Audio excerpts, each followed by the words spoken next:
इतने में हुजूर की बेटी फातिमा तो ज़हरा हुजूर के पास आई। तो जनाब फातिमा के चलने का अंदाज बिल्कुल हुजूर की चाल के मुशाबे था। जिस तरह सरकार चलते थे ना, हज़रत फातिमा भी वैसे चलती थी। फरमाती जब वो आई ना तो सरकार ने उन्हें खुश आमदीद यानी मरहबा कहा और फरमाया कि मेरी बेटी का आना मुबारक हो। खुश आमदीद, मरहबा, मेरी बेटी का आना मुबारक हो। हज़रत आयशा फरमाती हैं सारी अज़वाज मुतहरात थी या कुछ अज़वाज मुतहरात थी, तो फरमाती मुझे याद नहीं है कि हज़रत फातिमा को हुजूर ने दाईं बिठाया या बाईं बिठाया। फरमाती हुजूर के पास बैठ गई और फिर सरकार ने उनसे सरगोशी की, कान में कोई बात की। जब कोई बात कही ना तो हज़रत फातिमा बहुत रोने लग गई। जब सरकार मदीना ने उनकी बेकरारी को देखा तो सरकार ने दोबारा उनके कान में कोई बात की तो वो खुश होकर हंसने लग गई। तो हज़रत आयशा फरमाती है मैंने उनसे कहा कि रसूलुल्लाह ने आपसे राज की बात सिर्फ आपको बताई है, अज़वाज मुतहरात में से किसी को नहीं बताई, और फिर भी आप रोती हैं। फरमाती है कि जब अल्लाह के रसूल सल्लल्लाहु अलैहि वसल्लम वहां से तशरीफ ले गए ना तो फिर मैंने हज़रत फातिमा से कहा वो कौन सी ऐसी बात थी कि जिसको आपने सुनकर रोना शुरू कर दिया, जिसको सुनकर आपने हंसना शुरू कर दिया। तो हज़रत फातिमा क्या फरमाती हैं कि ये राज है, मैं बोलो नहीं बताऊंगी।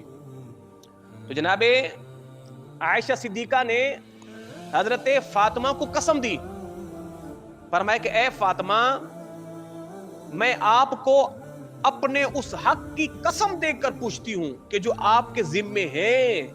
हाँ, जब सरकार का जाहिरी विसाल हो गया तो फरमाती फिर मैं दोबारा आई। मैंने कहा अब बताओ हुजूर ने क्या कहा था। अब तो हज़रत फातिमा क्या फरमाती हैं, फरमाती हाँ अब मैं तुम्हें बताती हूँ। सरकार पर्दा फरमा गए हैं।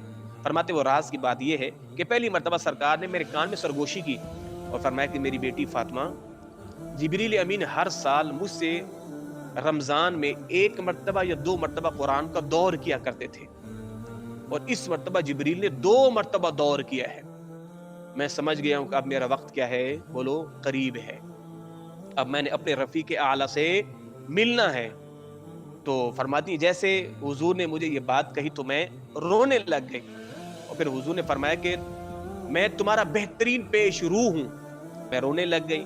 जब सरकार ने मुझे रोता हुआ देखा तो सरकार ने दोबारा मेरे कान में सरगोशी की और फरमाया कि ए फातिमा, क्या तुम मोमिनों की औरतों की सरदार या इस उम्मत की औरतों की सरदार होने पर राजी नहीं हो? यानी मैं रो रही थी। फरमाया कि ए फातिमा, क्या तुम इस बात पर खुश नहीं हो कि अल्लाह ने तुम्हें मेरी इस उम्मत के अहले ईमान की औरतों का सरदार बनाया है। इस उम्मत की सारी औरतों का अल्लाह ने तुम्हें सरदार बनाया है। इस उम्मत की सारी औरतों का अल्लाह ने तुम्हें मलका बनाया है। क्या तुम इस बात पर खुश नहीं हो? फरमाते मैं फिर मुस्कुराने लग गई।